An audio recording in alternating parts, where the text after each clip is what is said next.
안녕하세요. 저는 30대 초반의 여자입니다. 올해로 결혼한 지는 3년이 다 되어가네요.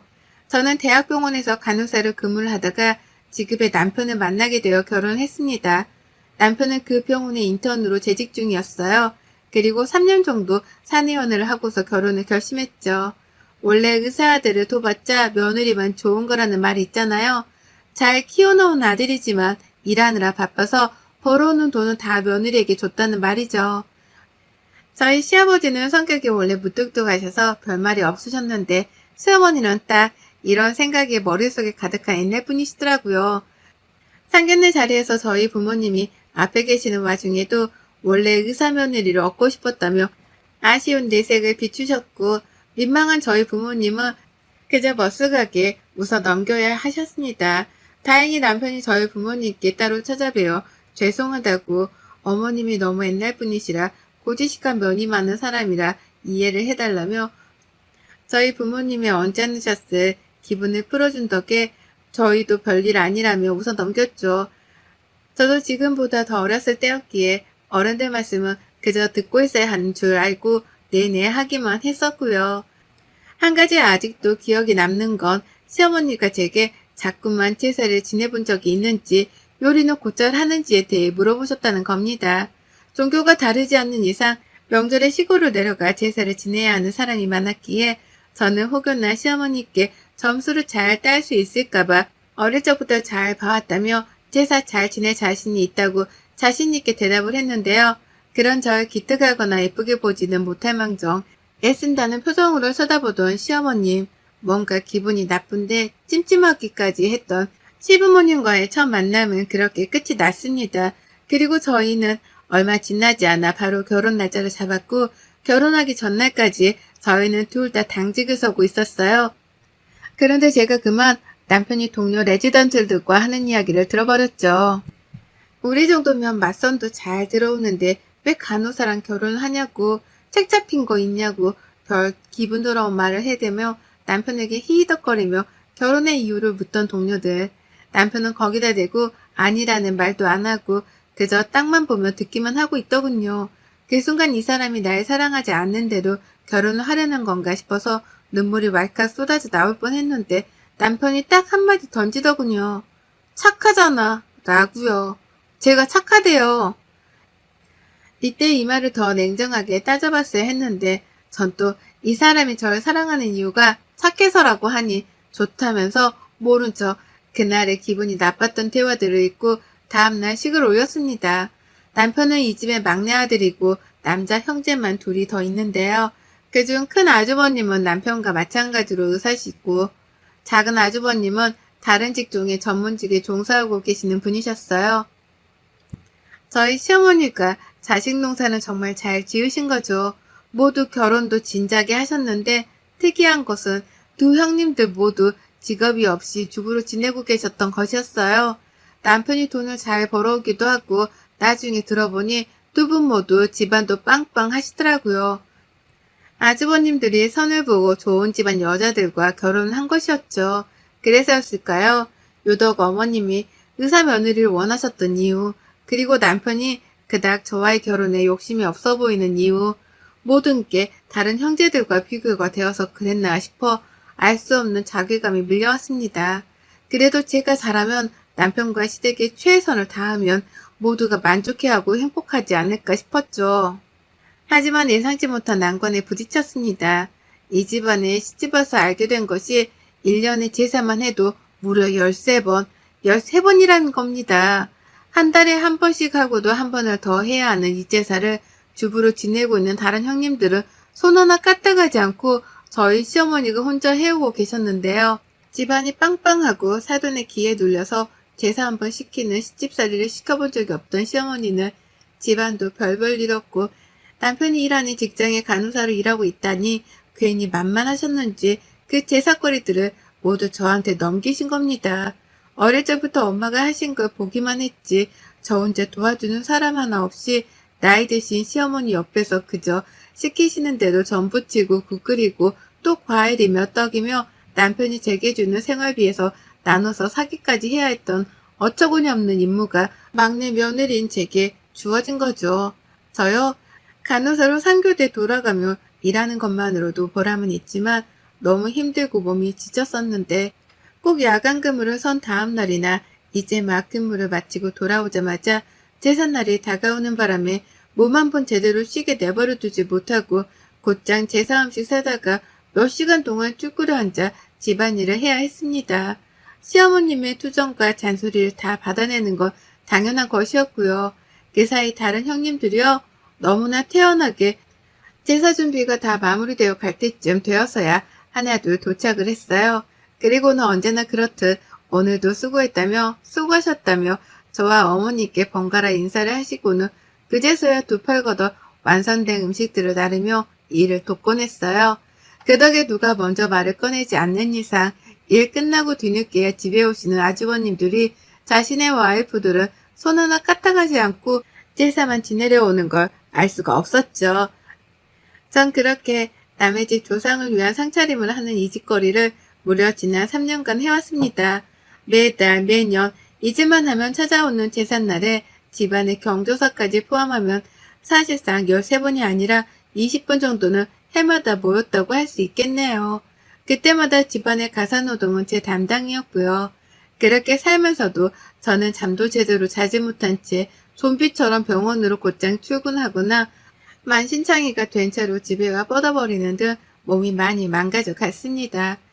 그 사이 2번의 유산도 겪어야 했고요. 제사로 인한 심적, 그리고 신체적 스트레스 때문이었죠.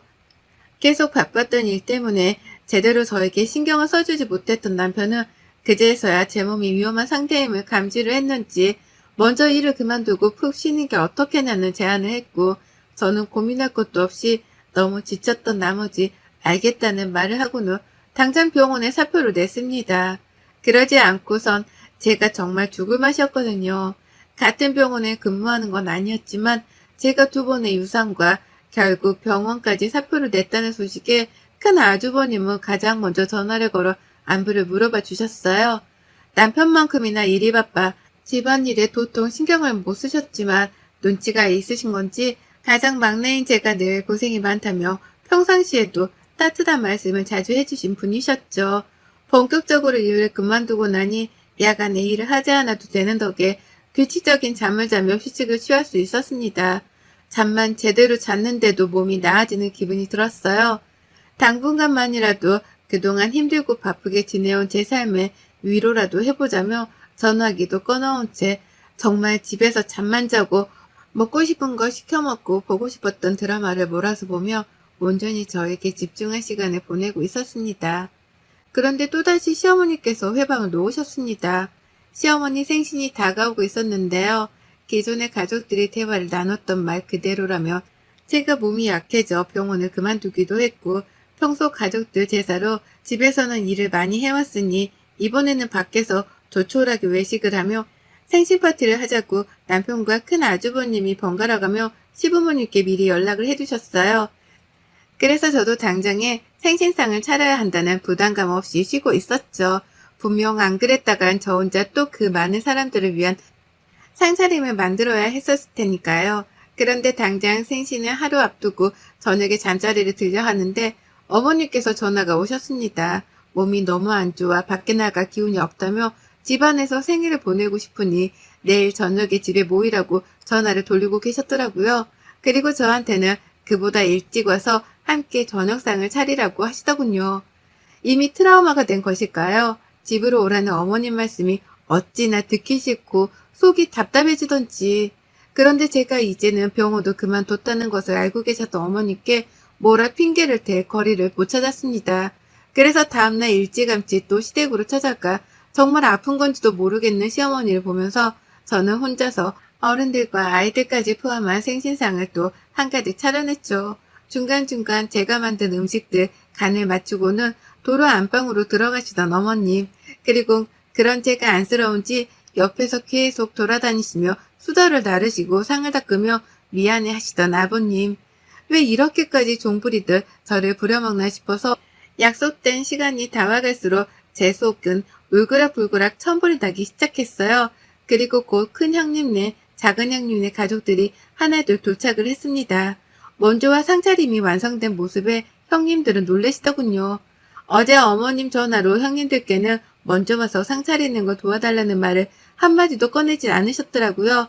제사 때처럼 별말 없으시길래 생신상은 어떻게 차리나 싶어서 혹시 몰라 식당에서 포장해 왔다며 초밥 세트를 내밀던 작은 형님. 그 순간 저도 모르게 눈물이 왈칵 쏟아졌어요. 어떻게 며느리들이 다 같은 주부인데 지금까지 3교대하며 힘들게 일하다 이제 막 퇴직하고 휴식을 하고 있던 막내인 저한테 상을 차리라고 하고 다른 형님들께는 먼저 오라는 말씀 한 번 안 꺼내신 건지 너무한 거 아니냐며 아주버님들 다 계신 앞에서 저도 모르게 작은 형님께 건네받은 초밥 세트를 바닥에 던져버렸습니다. 그리고는 제가 너무 힘들어서 아이를 2번이나 유산한 거 알고 계시냐며 흘러내리는 눈물을 주체하지 못하고 꺼이꺼이 울었네요. 아이 유산에 대해선 전혀 모르고 계시던 시부모님은 적잖게 충격을 받은 표정이셨습니다. 본인이 저지른 짓 때문에 괜히 찔렸는지 시어머님은 별 시덥지 않은 소리를 해대며 저를 오히려 혼내기 시작하셨어요. 이젠 하다 일도 그만두고 집에서 편하게 쉬더니 팔자가 빈 거라며 원래 사람이 유산도 하고 임신도 하는 거라며 옛날에는 더 그랬다는 겁니다. 이제 보니 저희 시어머님은 그저 제가 못마땅하셨는데 일까지 그만두고 주부로 산다고 하니 샘통이 나서는 생일도 일부러 집에서 한다고 우기셨고 그 생일상을 온전히 저 혼자 또 차려내도록 만드신 것이었어요. 그동안 첫째, 둘째 며느리한테 못해보는 시어머니 노릇을 가장 만만하고 우스워 보이는 저한테만 하고 계셨던 겁니다. 원망스러워 시어머니를 노려보려는 그때 찰싹하는 소리와 함께 시어머니가 거실바닥으로 미끄러져 넘어지셨어요. 듣다 화가 난 시아버지가 저를 대신해서 아들 며느리들 앞에서 시어머니의 뺨따구를 확 때려버리신 겁니다. 그만 좀 닥치라는 말과 함께 말입니다. 저를 포함한 모두가 놀래서 순간 집안의 정적이 감돌았어요. 그리고 때마침 밖에서 듣다 화가 나 한 소리 하려고 집으로 씩씩거리며 들어온 남편도 바닥에 쓰러져 있는 어머님을 보고는 눈을 굴리며 한숨을 푹 쉬었어요. 온 가족이 주저앉아 잘못한 줄은 여전히 모른 채 쪽팔려만 하고 있는 어머님을 바라보기만 한 채 아무도 부축해주지 않고 있었어요. 아기까지 잃어가며 시집살이 당해온 제게 미안했던 겁니다. 남편이 결국 가장 먼저 나서더군요. 엄마가 형수님도 어려워하니까 착한 우리 와이프한테서 시어머니 대접 받아보려고 싶어하는 것 같았다고. 그래서 치사한 줄 알지만 곧 끝나겠거니 하고 참았다고. 그런데 이건 너무하다며 저를 대신해 어머니께 화를 내더라고요.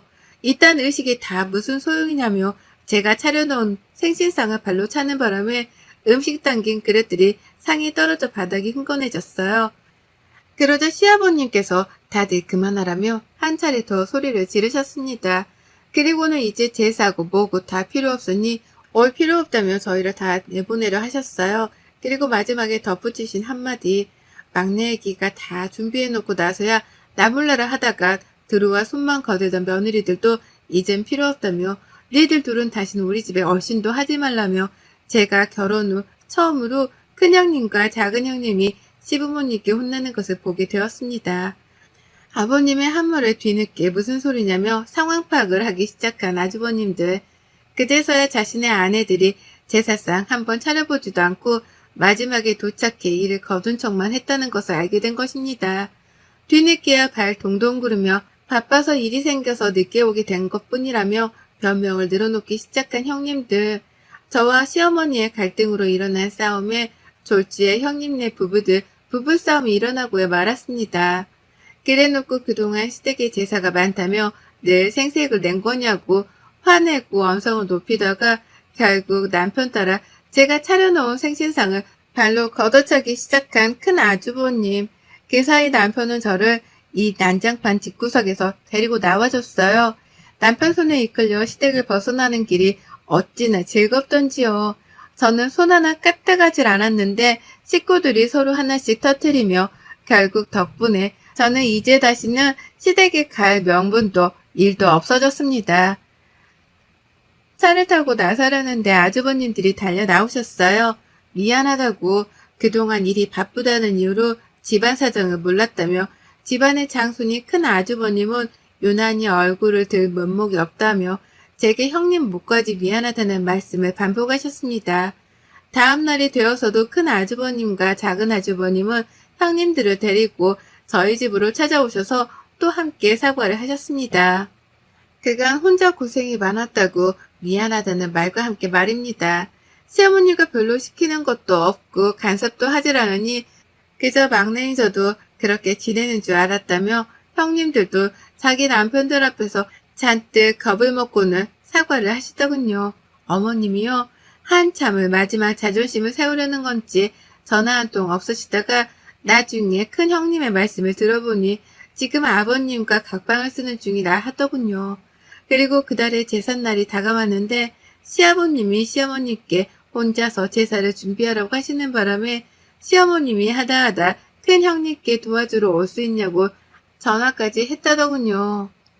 형님은 당연히 시아버지 핑계를 대며 오지 말라고 하셔서 당분간은 안 가겠다고 하며 전화를 끊어냈고요. 작은 형님도 마찬가지셨어요. 그래서일까요? 아까부터 자꾸 시어머니께 전화가 오고 있어요. 분명 받아봤자 제사를 지내야 하니 도와달라는 얘기를 하실 게 뻔해서 저는 계속해서 연락을 싣고 있습니다. 남편과도 이미 얘기가 오가 이제 다시는 아이를 가지고 잘 키워내며 우리 가정이 제대로 서기 전까지 절대로 시댁에 찾아가지 않기로 했습니다. 하지만 전 그 후에도 절대로 시댁에서 제사를 지내고픈 생각이 없네요. 비록 시어머니 생신상 차리느라 마지막까지 고된 노동을 하긴 했지만 아들들 발에 이리 치이고 저리 치이느라 난장판이 된 자기 생일상을 보며 시어머니는 얼마나 쪽팔리고 또 원통스러웠을지 노년에 자식 며느리 상 한 번 제대로 받지 못하고 늙어가게 생긴 시어머니께 사연을 통해 이 자리를 빌어 감사의 말씀을 전합니다. 3년의 개고생을 겪었지만 덕분에 남은 몇십 년의 결혼생활이 너무도 편해지게 되었습니다. 만수무강하시고 장례식 때나 봬요. 여러분의 생각은 댓글로 남겨주세요. 오늘도 시청해 주셔서 정말 감사합니다.